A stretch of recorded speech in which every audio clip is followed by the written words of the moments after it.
ত্রয়োদশ জাতীয় সংসদ নির্বাচনে বিজয়ের পর নতুন সরকার গঠন করেছে বাংলাদেশ জাতীয়তাবাদী দল বিএনপি। মঙ্গলবার বিকেলে জাতীয় সংসদ ভবনের দক্ষিণ প্লাজায় আয়োজিত অনুষ্ঠানে মন্ত্রিসভার সদস্যদের শপথ বাক্য পাঠ করান রাষ্ট্রপতি মোহাম্মদ শাহাবুদ্দিন।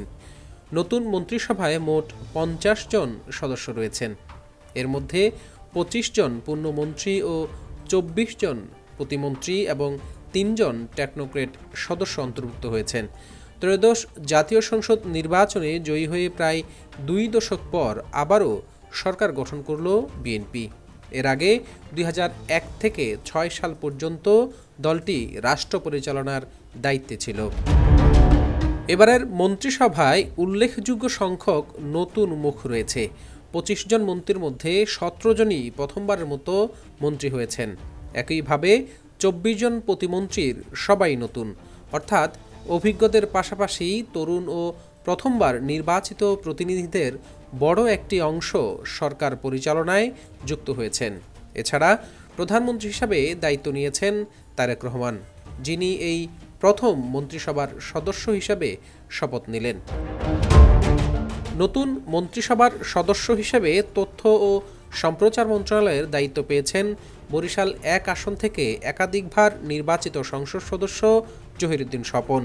দীর্ঘ রাজনৈতিক অভিজ্ঞতা ও দলীয় কর্মকাণ্ডে সক্রিয় ভূমিকার কারণে তাকে গুরুত্বপূর্ণ এই মন্ত্রণালয়ের দায়িত্ব দেওয়া হয়েছে বলে সংশ্লিষ্ট মহল মনে করছেন। জহিরুদ্দিন স্বপন বাংলাদেশ জাতীয়তাবাদী দল বিএনপির রাজনীতির সঙ্গে দীর্ঘদিন ধরে সম্পৃক্ত। দলের মিডিয়া সেলের সাবেক আহ্বায়ক হিসেবে দায়িত্ব পালন করেছেন এবং দলের সাবেক চেয়ারপারসন বেগম খালেদা জিয়ার উপদেষ্টা মণ্ডলীর সদস্য হিসেবে দায়িত্ব ছিলেন।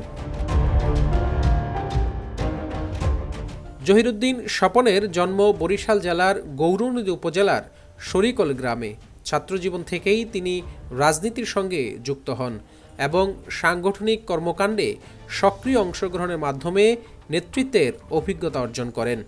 ১৯৯৬ সালের ১৫ ফেব্রুয়ারি অনুষ্ঠিত ষষ্ঠ জাতীয় সংসদ নির্বাচনে তিনি বিএনপির প্রার্থী হিসাবে বরিশাল ১ আসন থেকে সংসদ সদস্য নির্বাচিত হন। পরবর্তীতে ২০০১ সালের অষ্টম জাতীয় সংসদ নির্বাচনেও একই আসন থেকে পুনরায় নির্বাচিত হয়ে জাতীয় সংসদে প্রতিনিধিত্ব করেন। ২০২৬ সালে অনুষ্ঠিত ত্রয়োদশ জাতীয় সংসদ নির্বাচনেও তিনি সংসদ সদস্য হিসাবে নির্বাচিত হয়েছেন। তিনি বিভিন্ন জাতীয় ইস্যুতে সক্রিয় ভূমিকা রেখে বাংলাদেশকে এগিয়ে নিয়ে যাওয়ার চেষ্টা করছেন।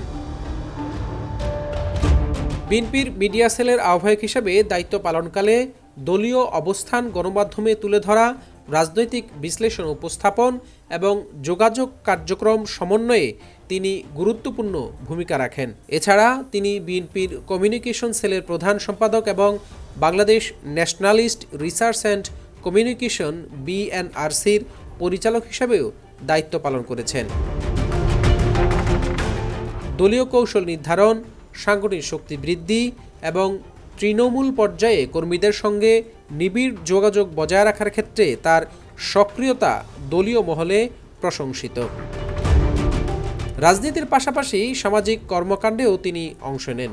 নিজ এলাকায় শিক্ষা, অবকাঠামো উন্নয়ন এবং দুর্যোগকালীন সহায়তা কার্যক্রমে সম্পৃক্ত থাকার মাধ্যমে সাধারণ মানুষের সঙ্গে ঘনিষ্ঠ সম্পর্ক গড়ে তুলেছেন।